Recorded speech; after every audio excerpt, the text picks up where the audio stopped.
धर्म प्रेमी सज्जनों तथा विश्ववासियों, एक अनोखी चीज़ मैं आप लोगों के सामने प्रस्तुत करने जा रहा हूँ। और वो अनोखी इसलिए भी है कि बहुत सी कहावतें सुनते हैं, लोग कहते हैं कि ढूंढो एक मिलते हज़ारों, और ऐसा ही इसी प्रवाद को चरितार्थ किया है हैदराबादी अकबरुद्दीन ओवैसी ने। और अकबरुद्दीन ओवैसी क्या बोल रहा है, आप लोग उसको पहले सुनिए, फिर उसके बाद उसका क्या जवाब होता है। हमारे पहलवान धर्मवीर जी ने तो दिया ही है, फिर भी मैं उसके बीच में बोलूँगा। वो क्या बोल रहा है, पहले आप लोग सुनिए उसे।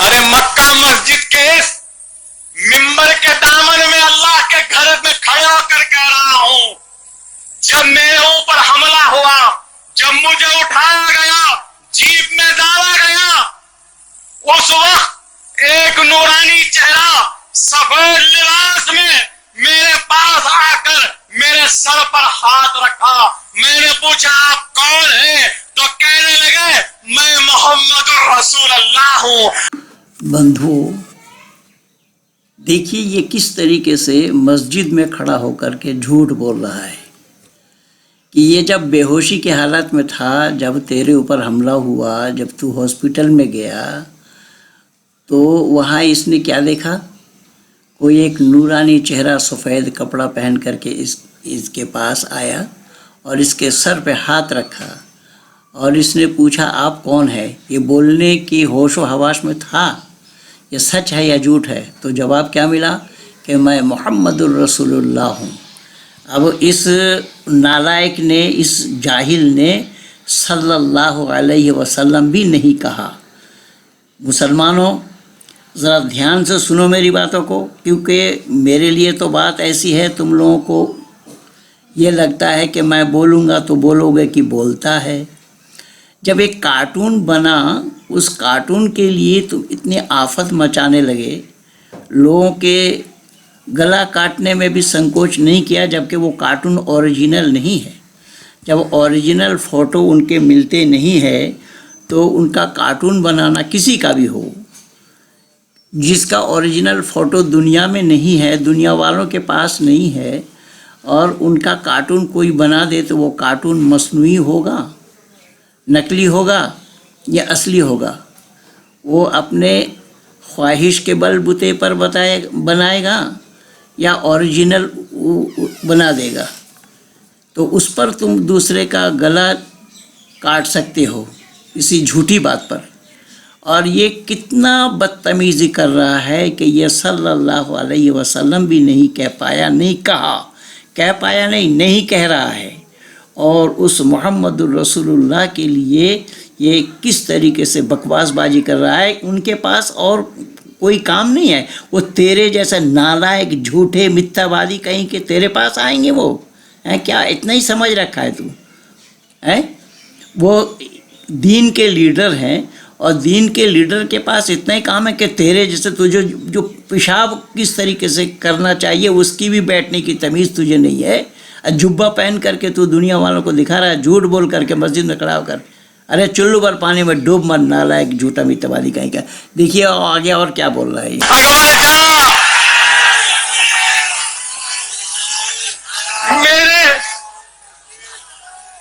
मेरे सर पर हाथ फेरा रसूल अल्लाह ने और कहा अकबर तुझे कुछ नहीं होगा, जा। अरे मैं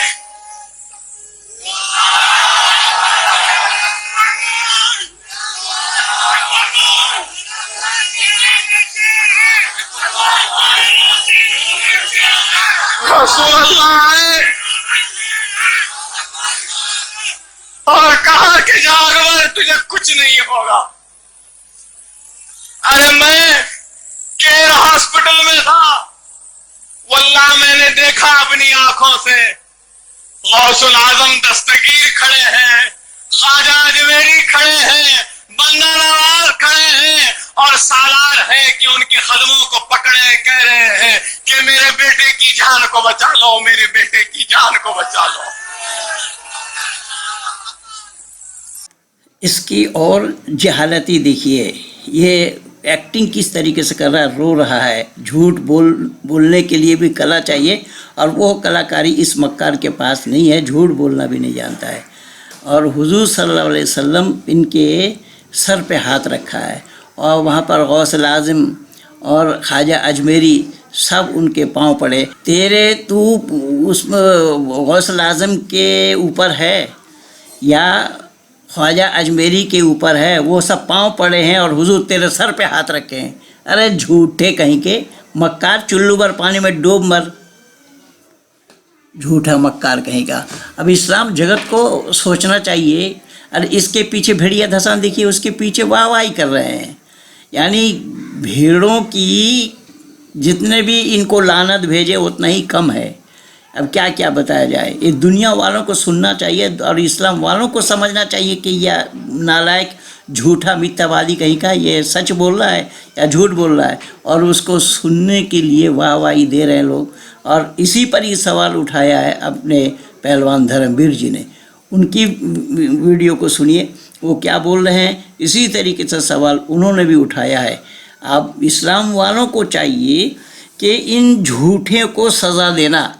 जब कोई एक झूठा कार्टून बनाया, उसका तुम गला काट रहे हो और ये झूठ बोल रहा है, और किसके लिए झूठ बोल रहा है कि जिसका नकली कार्टून बनाया उस आदमी के लिए ये झूठ बोल रहा है कि ये वाजिबुल कत्ल हुआ या नहीं हुआ। इस्लाम वालों, मैं तुम्ही से पूछता हूँ, तुम्ही लोगों से पूछता हूँ, जब बोलता है वो बोले, हम मेरे लिए बात ऐसी है कि हम बोलेंगे तो बोलेंगे वो कि बोलता है, तो बोलता है। अब बोलता सीधा है, बोलता सच्चा है या झूठ बोलता है इस मक्कार जैसे।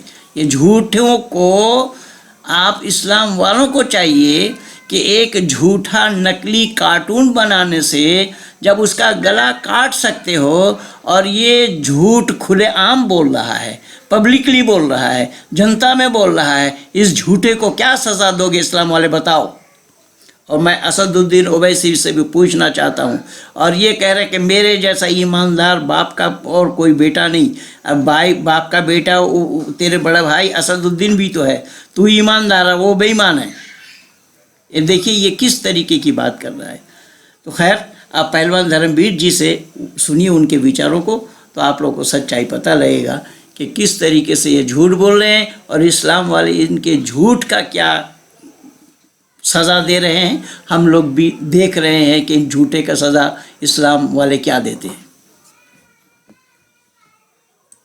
अरे मैं सच्चे बाप का सच्चा दियानतदार ईमानदार बेटा हूं। मैंने जिंदगी में हराम नहीं खाया, आराम नहीं किया, किसी का कुछ लिया नहीं, किसी का लूटा नहीं।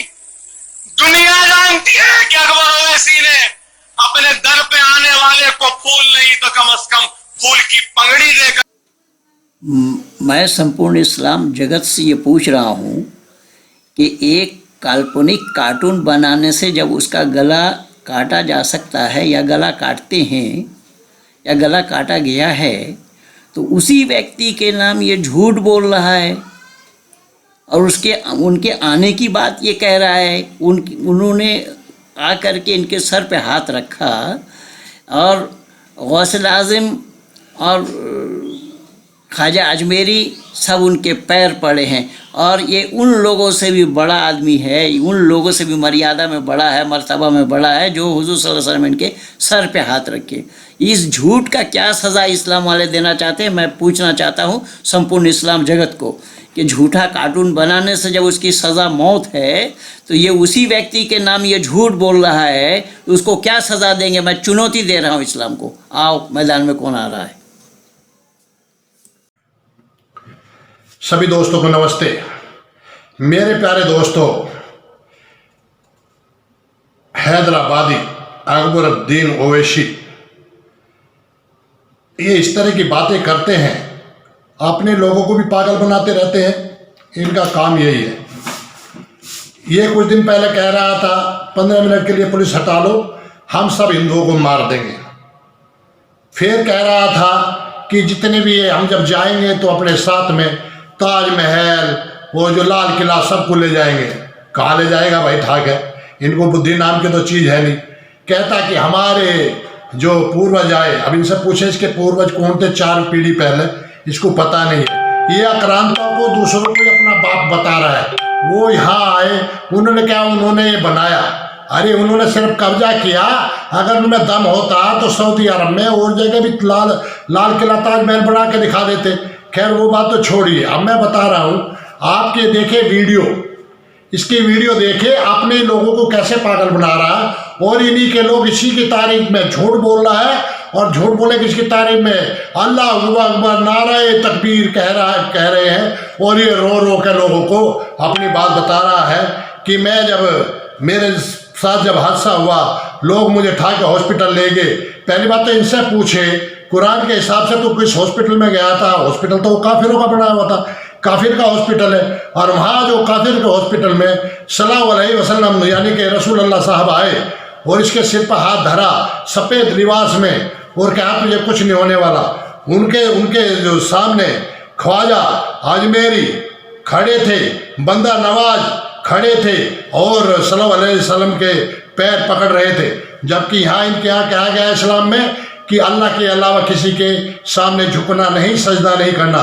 ये खुद अपने इस्लाम वालों को धोखा दे रहा है, और इस्लाम वाले खुद जो है नारे तकबीर अल्लाह अकबर कह के इसका साथ दे रहे हैं। इस वीडियो को देखिए और देख के इसके पाखंड को जानिए। मैं कुछ पूछना चाहता हूँ, जब सल्लल्लाहु अलैहि वसल्लम साहब आए, रसूलुल्लाह आए, पहला सवाल इनसे मैं पूछ रहा हूँ, जब मोहम्मद साकार रूप में ओवैसी से मिलने गया तो वहाँ पर अस्पताल में मौजूद किसी भी व्यक्ति को मोहम्मद साहब क्यों नहीं दिखाई दिया और किसी ने उसकी आवाज़ क्यों नहीं सुनी?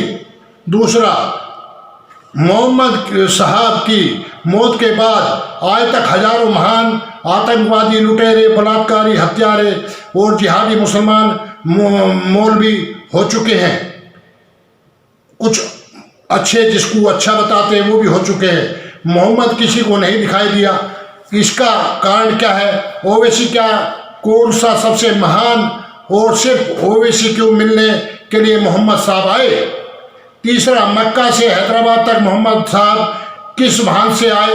जब साकार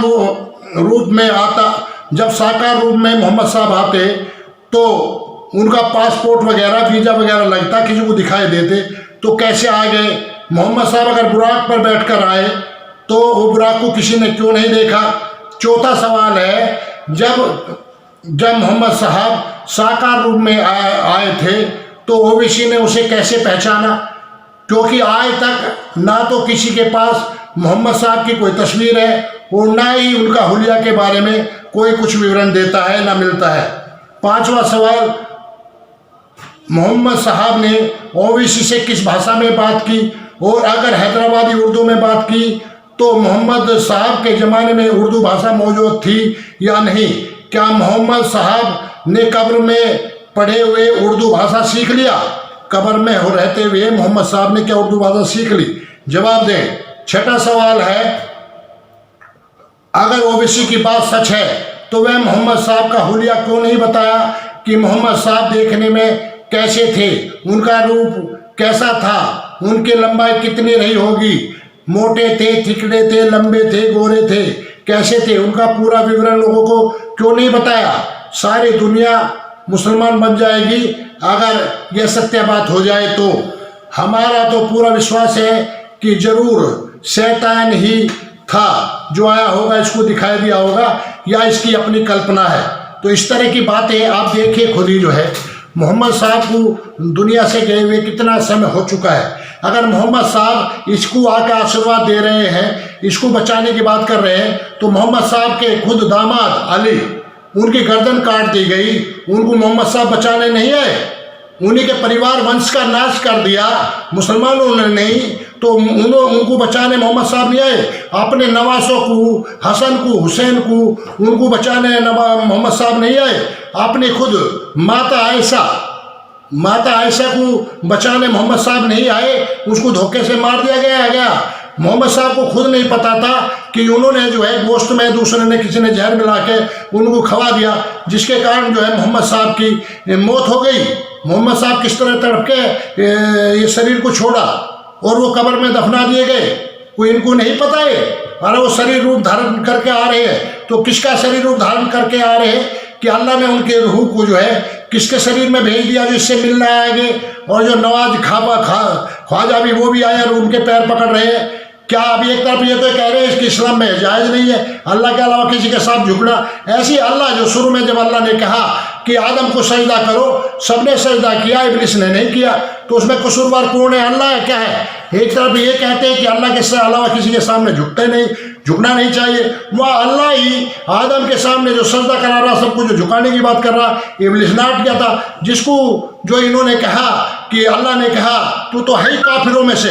अगर पहला सबसे पहला मुसलमान जो है आदम थे, तो काफिरों में से तो उस इब्लिस को क्या कह दिया? काफिर कह देते तब भी चल जाता, उसको कहते तो है ही काफिरों में से। मतलब कितने काफिर पहले से थे? तो ये सवाल खड़े होते हैं। आइए इस्लाम के आलिमो, ये क्या कह रहा है ओवैसी, दीजिए जवाब, आइए आके बताइए। सभी दोस्तों को नमस्ते, ये वीडियो देखिए और ध्यान लगाइए किस तरह से लोगों को पागल बनाते रहते हैं। पहले भी ये रो रहा था जब जो मोदी जी प्रधानमंत्री बन गए थे, पहले कह रहा था कि इंशाअल्लाह आपके मोदी को प्रधानमंत्री नहीं बनाएंगे, इंशाअल्लाह नहीं बनाएंगे, वो तो बना दिया, मोदी बन गया। फिर रो रहा था, हे अल्लाह हमने तेरी कौन सी वो कर दी, हे अल्लाह हम तेरे गुनाहगार हैं, हे अल्लाह मर गए, हे अल्लाह मिट गए। इनका यही काम रोना रोना रहता है। अभी फ्रांस में जो हुआ देखा होगा, फ्रांस में जो हुआ वहाँ अगर इस्लाम के हिसाब से देखा जाए तो अल्लाह को अजाब वहाँ गिरना चाहिए था, वहाँ जो है तूफान लाना चाहिए था, लेकिन आया कहाँ? तुर्की में। मरे कहाँ? तूफान कहाँ है? तुर्की में। अल्लाह ने अपने लोगों को रगड़ दिया। वाह रे वाह, इस्लाम के आलिमो आइए जवाब दे दिए। परमात्मा का ये काम नहीं होता, परमात्मा का ये काम नहीं होता, परमात्मा मनुष्य के काम नहीं करते, परमात्मा न्यायकारी है। परमात्मा ना किसी का भला करता है ना किसी का बुरा करता है, परमात्मा सिर्फ न्याय करते हैं, न्याय। आओ इस्लाम के आलिमो, विनती करता हूँ आपसे जवाब दीजिए, सामने आकर शास्त्रार्थ करिए। पंडित महेंद्र पाल आर्य जी आपसे कितनी विनती करते रहते कि आओ सामने आके, आजकल मीडिया का जमाना है, अगर कुरान सत्य होगी तो हम सब इस्लाम कबूल कर लेंगे, अगर सत्य नहीं है तो दुनिया में मारकाट मत मचाओ, सत्य को अपनाओ, सत्य को छोड़ो। सभी को नमस्ते। आलिमों से विनती करता हूँ किस बात का जवाब जरूर देंगे, इस ओवैसी को भी जवाब देंगे। भारत माता की जय।